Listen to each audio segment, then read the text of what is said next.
Welcome back to CourtTV Live. I'm Michael Ayala. Now, we continue to follow this case out of Georgia. That's going to continue now, where the murder trial against defendant Colin Gray remains underway. Now, Colin is the father of the alleged Apalachee High School shooter, Colt Gray.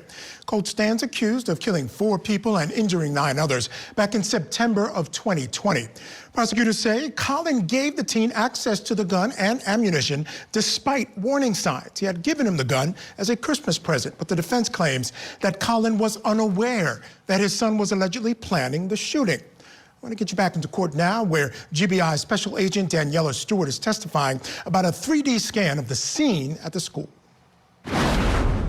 All right, so just to kind of refresh your recollection where we left off, we had just tendered your scan of the school and the walkthrough that you had prepared in relation to that.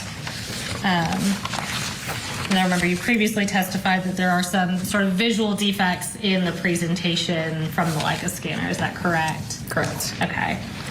So before we publish that for the jury, do you want to kind of just tell us what we're going to see first off to give us an idea of what we're looking at and what we'll see for the first minute or two of it? Yeah, so the video starts in the boys' bathroom that was on J Hall, and then in the video, will be coming out of the bathroom and then turning left down the hall and proceeding down the hallway towards Miss Greer's classroom and Miss Ryan's classroom. All right, just for clarification purposes, is it the same bathroom that Colt Gray was in and exited, the direction he exited towards on September 4th of 2024? Yes.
Pause this at 2 minutes and 48 seconds. As we were approaching Ms. Greer's classroom, can you tell us what we're going to be seeing for the next couple minutes? Yes, so for the next couple minutes, you'll see the video go towards Ms. Greer's classroom, almost like we're going to go into the classroom. The door would have been closed during the time of the incident, but for scanning purposes, we leave the doors open so that the scanner can see into the room because it's a line of sight scanner, so it can't see through the door. What you may also see is some what we call noise. The scanner doesn't love reflective surfaces, so what happens when it's hitting a reflective surface is it's returning back, and it sometimes creates points in error, essentially. So you may have, like, let's say it hits the TV screen, you may have the duplicate of the TV screen on the back wall or something like that. We go in and we try to clean up most of that as best we can, but you can imagine in this school there was a lot of reflective surfaces. So you may see some of that as well. And then once we come out of Ms. Greer's classroom, the video doesn't go completely in it, but then we go next to Ms. Ryan's classroom, and you'll see the video actually go through her classroom to show some of the defects and the other evidence that's in the classroom. Of course, during the incident, Colt didn't actually walk through the classroom. He stepped into the classroom. But for the purposes of this, for you to be able to see everything, we went in that classroom. Thank you.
Stopping at it's 5 minutes and 14 seconds. Tell me what we're going to see in this next few minutes. So in the next few minutes, you will see us make our way back down J Hall towards the intersection of I and J.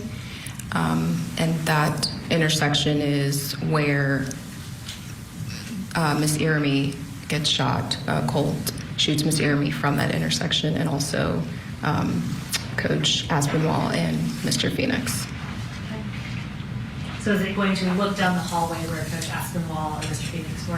Correct. Okay.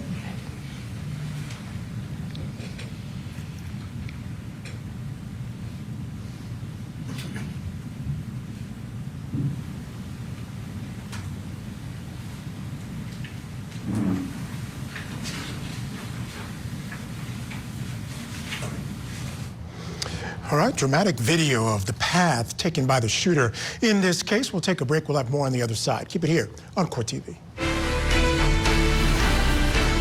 This is the story of the Richins. Eric, a father of 3, met an untimely end, and Corey, his widow, wrote a children's book on grief. She's also charged now with his murder. He was faced with betrayal and terror. I know her innocence. Is their story a tragic romance? Or a twisted tale of grief? The truth will come out. The Grief Author Murder Trial. Live coverage begins Monday morning, 8, 7 Central on CourtTV.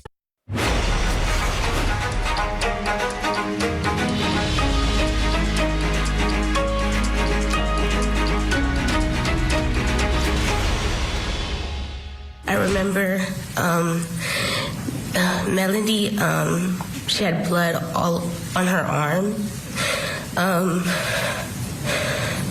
I remember her blood was like getting on the side of me because I was like kind of like laying on the side of her.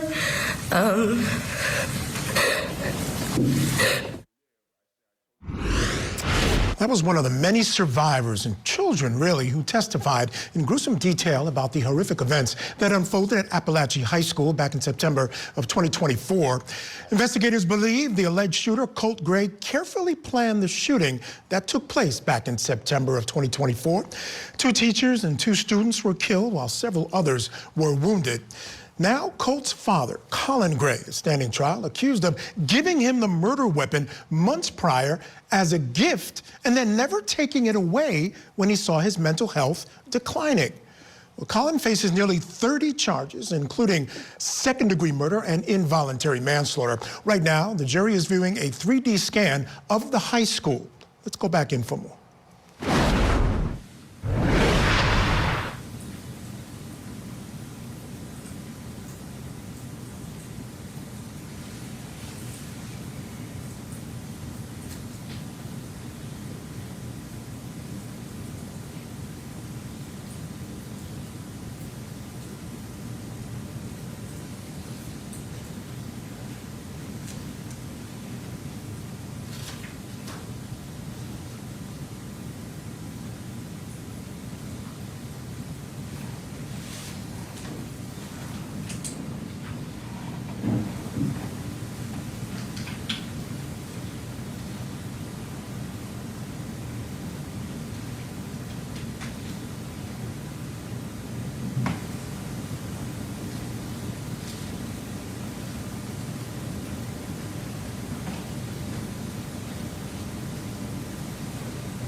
This is 6 minutes, 35 seconds. Tell me what we're going to see in the last segment of this. So we will continue down J hallway. Obviously in this I'm flying through very slowly because I don't want anyone to feel like they're on a roller coaster. But in the video, obviously, things were moving much faster. And is there an additional hallway we're going to look down as we get further? Yeah, so we'll get to the end of J hallway. It will turn towards that last classroom on the left side of the hallway because in the video it appeared that he almost like he looked into that classroom. I don't know if he was attempting to go in, but he looked in that classroom and then he turns around, points back down J hall. That's where he shoots Mason, and then turns and points the gun at a kid that is down K hall, and then that almost in that same moment law enforcement is making contact with him.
you, in addition to this scan and collecting evidence, you referenced taking photographs of the crime scene. Is it fair to say a significant number of photographs were taken of this crime scene over the course of several days? Yes, I individually took over 1,000 photographs. Okay. I'm going to show you what's been marked as State's Exhibits 111.1 through 111.144 that the defense counsel has previously reviewed. Did you review the stack of photographs outside the presence of the jury? Yes. And tell me what those are. They are overall mid-range and close-up photographs of the school and various items of evidence and bullet defects. Okay, and are they all fair and accurate photos of photographs that were taken of the crime scene and evidence from the crime scene? Yes, in some of the photographs you may see some areas that are a little brighter. I did use an external flash because as the day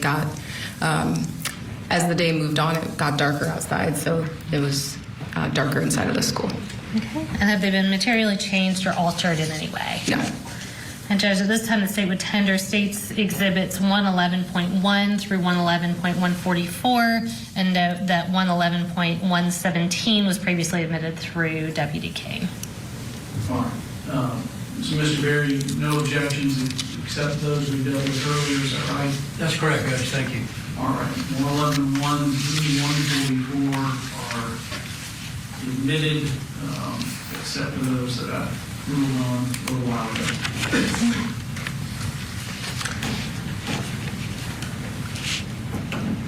All right, let's bring in trial attorney Gabriel Sepulveda-Sanchez. Gabriel, great to see you. Thank you so much, as always, for joining me on the program. I want to get your general thoughts on this case, this idea of holding parents responsible for the actions they've taken with their children prior to or as a result of situations like this where there are school shooters or any kind of horrific event done by a child. I think it's an important discussion that the nation needs to have. As far as what's really has to be is what are the limitations on this issue? And speaking as a gun owner and someone that knows guns and grew up hunting, number one rule is, if there's minors in the house, you have to make sure that your firearms are locked up and protected from the minors. It's okay to deed your son or a family member or kid a gift as a gun, but you have to be responsible for that possession of that gun still while in the house.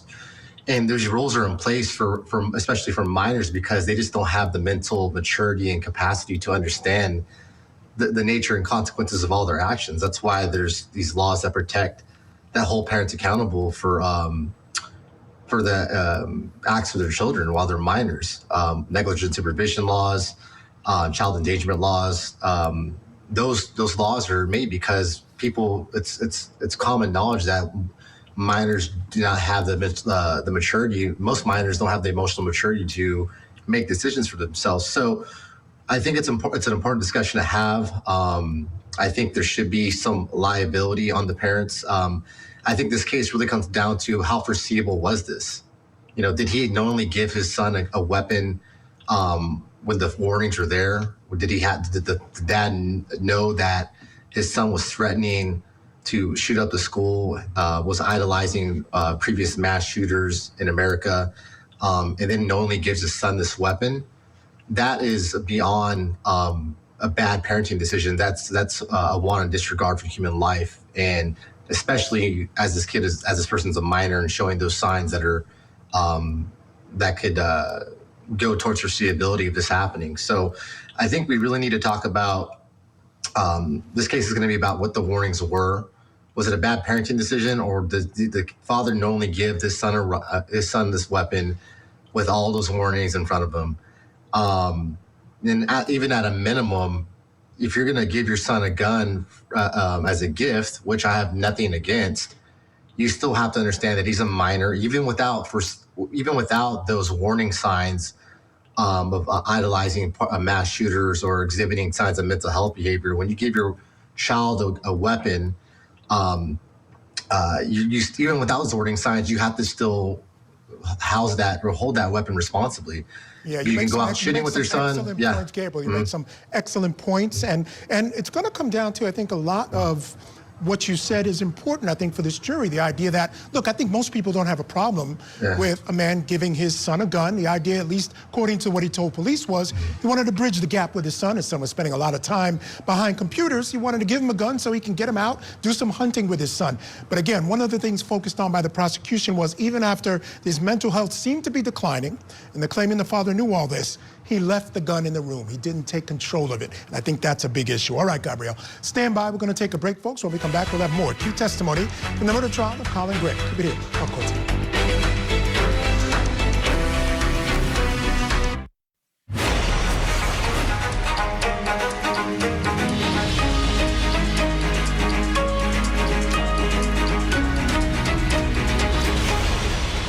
Welcome back to Court TV Live. I'm Michael Ayala, and we are in Georgia this afternoon for day 3 of the Gave My Son a Gun murder trial.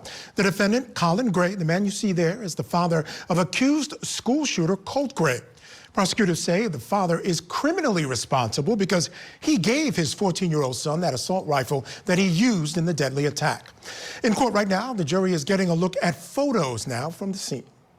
I'm going to pull these up.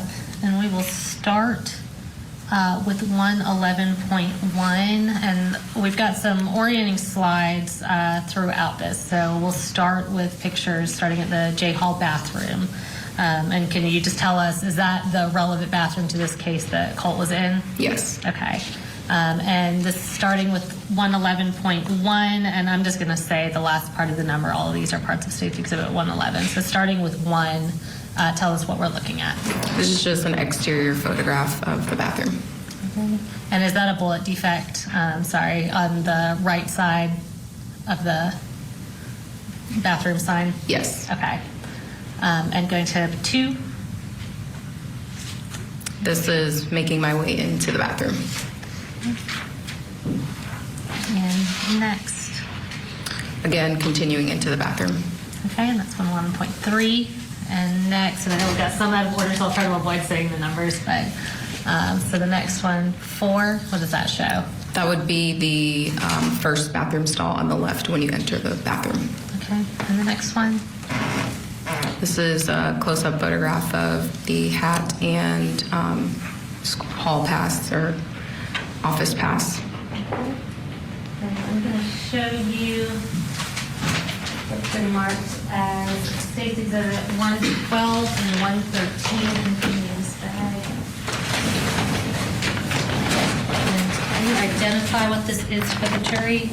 Yes, this is a bag containing the blue and white in color hat that you see in the photograph, and also the media center and office pass. And then there was also a piece of paper on the floor, so it's also in this bag. Okay. And can I have you open that bag? And I think you've got materials up there to do that, and show us that hat and tag.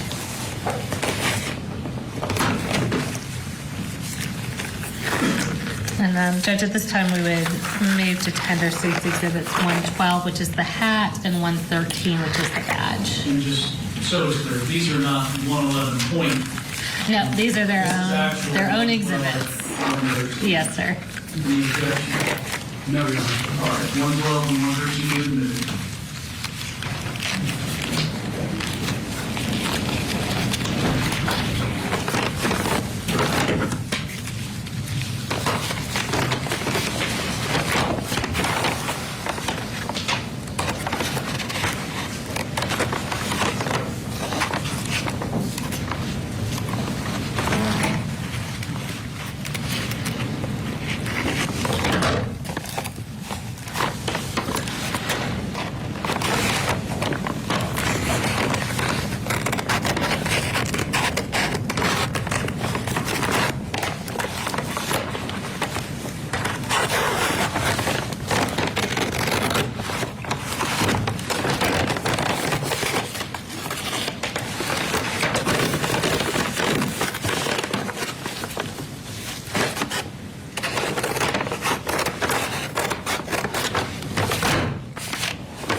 All right, can you just hold up? We'll have you hold up the hat for the jury, and then after that, if you'll hold up the badge.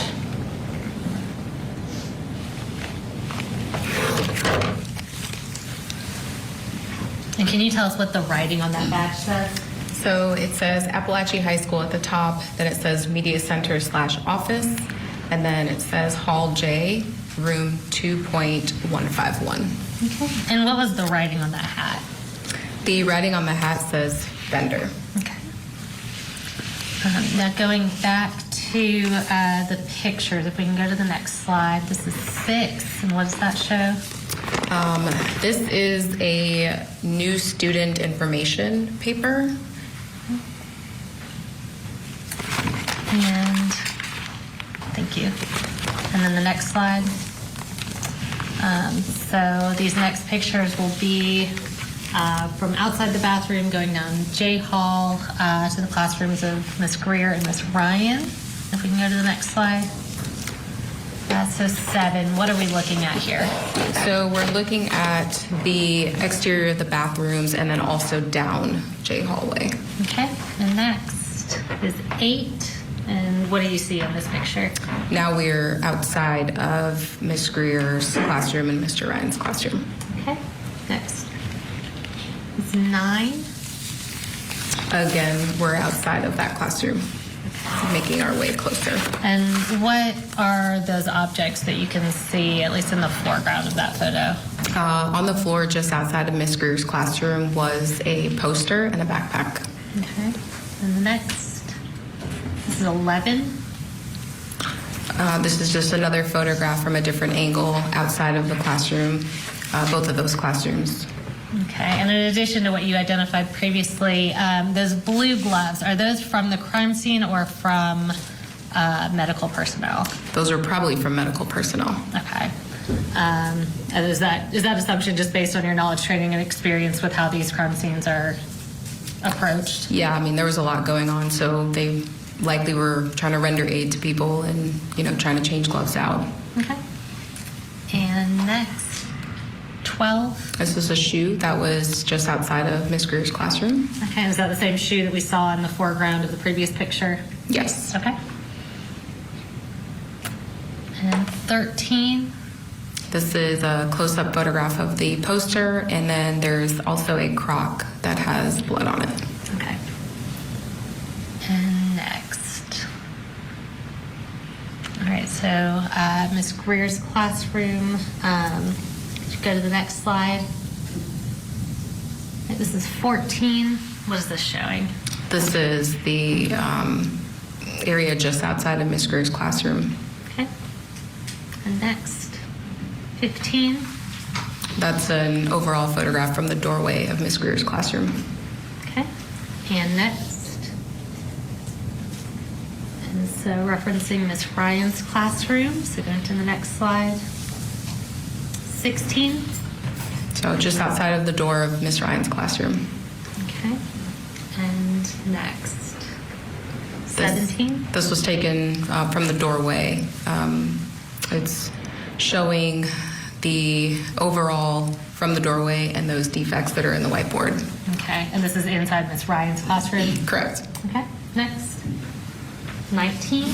So this would be in the doorway looking down. So what you'll notice in this photograph is we have some evidence markers that are out, and then we have sticky notes on the ground. So this photograph was taken on day 2. What happened was day 1, we collected all of our evidence, and then in order to do a thorough search of the room and find additional cartridge cases, we had to move things out, but we wanted to still have a reference of where the evidence was from the previous day. So we utilized sticky notes to do that in place of those evidence markers. Okay. And that's 19. Next is 18. Just another overall of the classroom from a different angle. All right, and next is 21. Again, another kind of overall of the classroom from another corner showing evidence markers. Okay, and that significant amount of blood that we see on the floor there, is that the same blood that we saw when you were coming into the room? Correct. Okay, and that's 21. Can we go to the next one? And this is 28. Yeah, so evidence marker 28 was just inside of the doorway towards the left door jamb. Okay. And next, I'm sorry, can we go back to 28? What is that evidence marker 28 showing? It's showing a cartridge case. Okay. And next. All right, all of this information, that 3D video that we saw, looking at all this stuff on the ground, the evidence and whatnot, all very powerful, just helping this jury understand the carnage that took place and the ugliness of this crime. All right, we'll take a break. We'll have more testimony when we come back. Keep it here on CourtTV.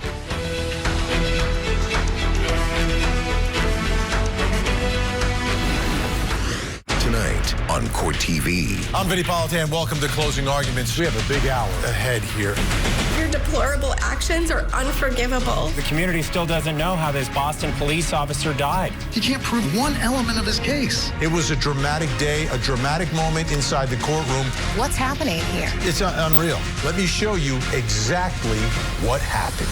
Closing Arguments with Vinny Politan. Tonight at 8/7 Central. Only on CourtTV.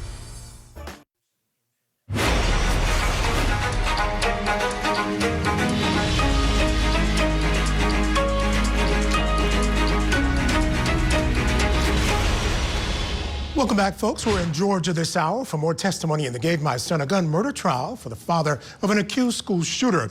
Prosecutors say Colin Gray gave his 14-year-old son, Colt, the rifle that he used to carry out that deadly school shooting at Apalachee High School in September of 2024. Let's head back into the courtroom now. A GBI special agent still on the stand, still going over photos and evidence from the shooting scene. Yeah, 29, 30, and 31 were also just inside of the doorway, but towards the right side, and they represent cartridge cases. You're going to hear me say cartridge case. It's the more formal term for a shell casing. Okay. And next is 30. Close-up of the cartridge case that was just underneath the desk. Okay. Next is 22. So this would be with the door closed. There were blood stains that were on the back of the door that we initially couldn't see when we first walked in until we closed the door. Okay, and that's the door, the entrance to the classroom. Is that closed? Correct. Correct. Okay. Next, 23. Just a close-up photograph of one of the blood stains on that wall. And next, 24. So this is a bullet defect. If you remember, evidence markers 30 and 31 were on the right side just as you enter, and so there was also a bullet defect in that area. And next. This is a close-up of that defect. Okay, that's 25. And next, 27. So just an overall of evidence markers 29, 31, and 32. Okay, and we see that significant amount of blood up in the top corner. Is that same near the doorway that we're at? Correct. Okay, that was 27. And next, 26. So the significant amount of blood that was previously referenced would now be towards the bottom of the photo behind us, essentially, and now we're looking at other evidence markers in relation to that. Okay, and next to that evidence marker 32, what is that? A cartridge case. Okay, and that was 26. Next is 31. Close-up of cartridge case. And next, 34. These are cartridge cases that were either like under chairs that had been turned over or near desks. Okay. And is that black object on the right side, is that a chair that's turned over? Yeah, that was a chair that had flipped over. Okay. That was 34. Next is 35. Cartridge case at evidence marker 38. I believe this is under a chair. Okay. Next is 36. So this is an overall photograph of evidence markers just inside the room. Okay, and is that like crocheting or knitting yarn that we see right there? Yes. Okay. That was 36. Next is 38. Another photograph of evidence markers 28, 29, 31, and 32, all representing cartridge cases. Okay, and again, is that door in that top corner, the front door to the classroom? Correct. All right, next is 37. Just a closer photo of 35. There's another evidence marker that's just on the other side of the chair, which would be number 34. That's difficult to see from this photo. Okay.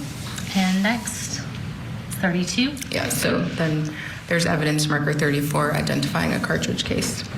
All right. Next, 33. A close-up of evidence marker 35 identifying a cartridge case. Next, 39. So an overall photograph of evidence markers, and there are some blood stains as well. Next, 41. Overall photograph showing some of the cartridge cases that are underneath desks. Next is 42. Just a closer up photograph of those evidence markers. Okay. And going back to 43. So this would be, if you walk into the classroom and turn left, this would be that corner. Okay, and is that screen in the top right corner, does that say clear touch? Yes. Okay. And that's 43. Next, it's 44. There were bullet defects on that wall. Okay, next, 49. That's a closer up photograph of some of those bullet defects. Okay, and tell us about the measurements on those markers. What are those, inches, centimeters? What are those showing? So typically we use centimeters. We refer to bullet defects and blood stains typically in millimeters or centimeters, preferably millimeters. Thank you. That was 49. Next is 45. This would be in the previous photo. If you are standing in the doorway of the classroom and you look left, we saw that podium, and these are blood stains that were on the podium and then also on the wall near that podium. Okay. And next is 53. So these are the bullet defects that we saw on that wall on the left side. If we continue along that wall, there's a whiteboard, and these are the bullet defects that are on the whiteboard, a little below the whiteboard, and then above that whiteboard. And do you have a silver pointer that's up there? Yes. All right. And on this picture, I'm just going to have you on the screen behind you. Can you just point out, since it's kind of white on white, where all the bullet defects are that you see? Okay. So any place that you see in what we call an L scale, it's an adhesive scale, any place that you see that represents a bullet defect. Some of them represent two bullet defects because they were so close together. It didn't make sense to try to finagle two scales. These dots are dots that were already on the whiteboard in whiteboard marker, probably drawn by the teacher or a student. So if there's not an L scale next to it, then it's not a bullet defect. Okay, thank you. And that was 53. We can go to the next one, 54. Is that same board? Yes. Okay. And just a little easier to see the Yes. defects there. Okay. And next.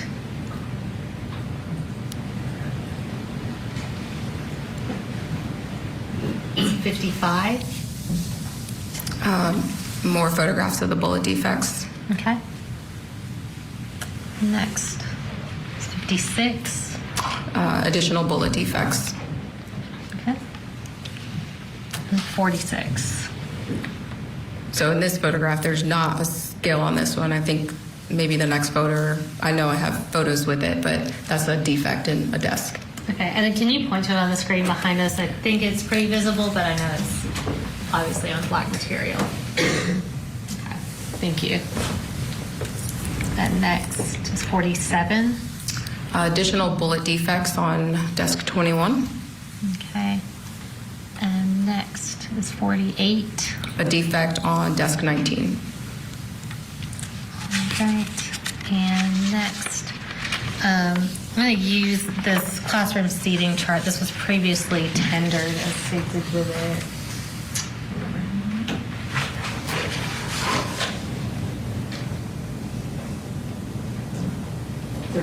Okay, that's Safety Exhibit 38.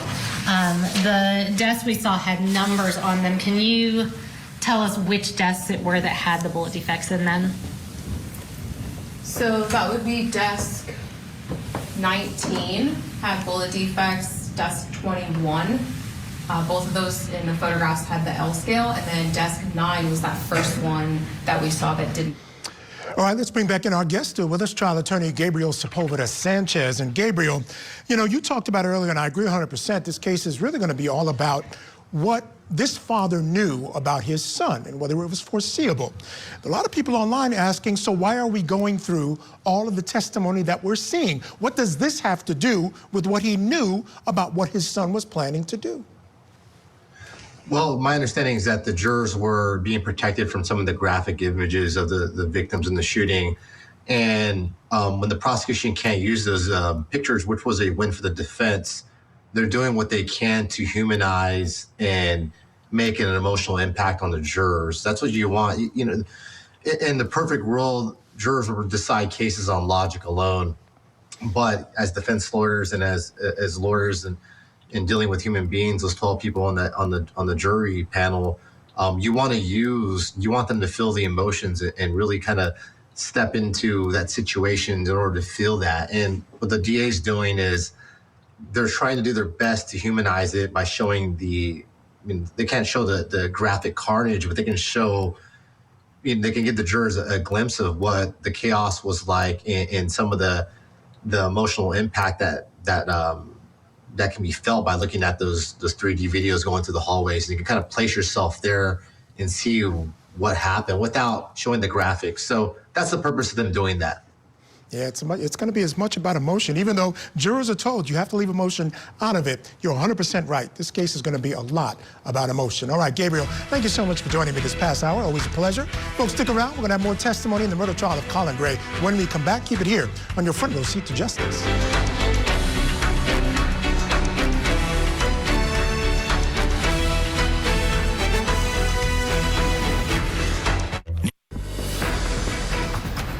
Welcome back to Court TV Live. I'm Michael Ayala, and we are tracking several cases this afternoon here at Court TV.